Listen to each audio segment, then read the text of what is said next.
Bonjour à tous, je suis Ayman Sen, le responsable de l'option informatique financière et ingénierie dont l'acronyme est Infini et qui fait partie du département TIC, Technologie de l'information et de la communication. Je vais entamer par une présentation générale de l'option Infini. Ensuite, je vais exposer les objectifs de la formation ainsi que les plans d'études de la quatrième et la cinquième année. Par la suite, je vais vous expliquer la formule du score pour y accéder. Aussi, je vais mettre l'accent sur les contrats de partenariat spécifiques à l'option Infini et je terminerai par l'idée opposée de l'option. Chers étudiants, l'option informatique financière et ingénierie va vous permettre de découvrir le monde magique de la finance et l'assurance en utilisant des outils informatiques et mathématiques avancés.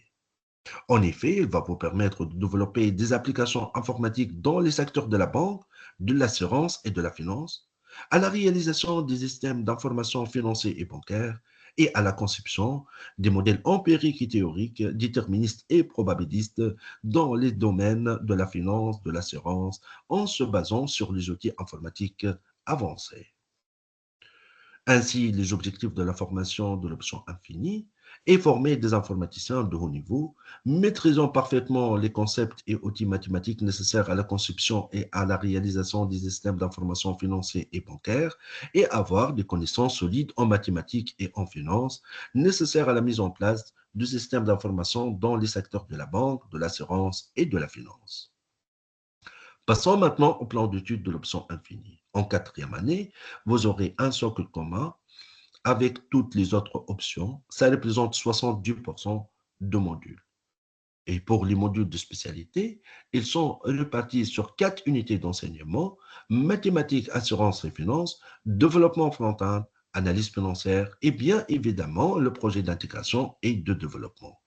En cinquième année, les modules de spécialité, ça représente plus de 60% du plan d'études. Elles sont réparties sur les unités d'enseignement suivantes: informatique appliquée, méthode numérique, finance et assurance et projet. Pour les étudiants qui vont poursuivre le parcours de double diplomation actuariat, vous aurez des modules dans le domaine de l'assurance très avancés et qui sont répartis sur les unités d'enseignement, méthodes et techniques actuarielles, modélisation des données et projets.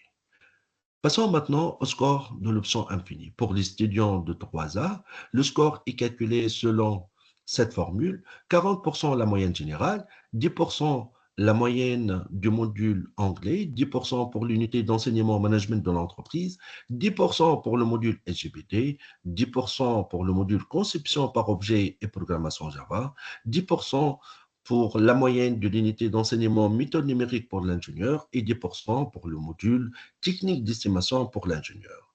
Pour les étudiants de 3B, donc le score est calculé selon cette règle: 40% la moyenne générale, 10% la moyenne du module anglais, 10% pour l'unité d'enseignement management dans l'entreprise, 10% pour le module base de données et SGPT, 10% pour le module programmation orientée objet Java et applications, 10% pour la moyenne de l'unité d'enseignement méthode numérique pour l'ingénieur et 10% pour le module technique d'estimation pour l'ingénieur.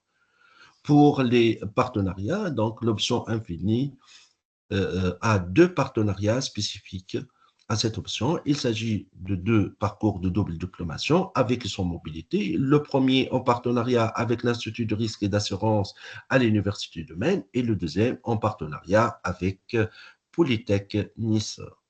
Aussi, vous aurez d'autres partenariats en commun avec les autres spécialités. À la fin de cette formation, vous pouvez travailler comme ingénieur de développement dans des projets importants et complexes dans le domaine de la finance et l'assurance, être consultant en système d'information financier ou bancaire, ou bien travailler comme ingénieur mathématicien chargé de la réalisation de modèles financiers, ou travailler comme actuaire ou analyste financier. Si vous aurez des questions, vous pouvez cliquer ici et poser votre question et n'hésitez pas à me contacter pour toute autre information supplémentaire.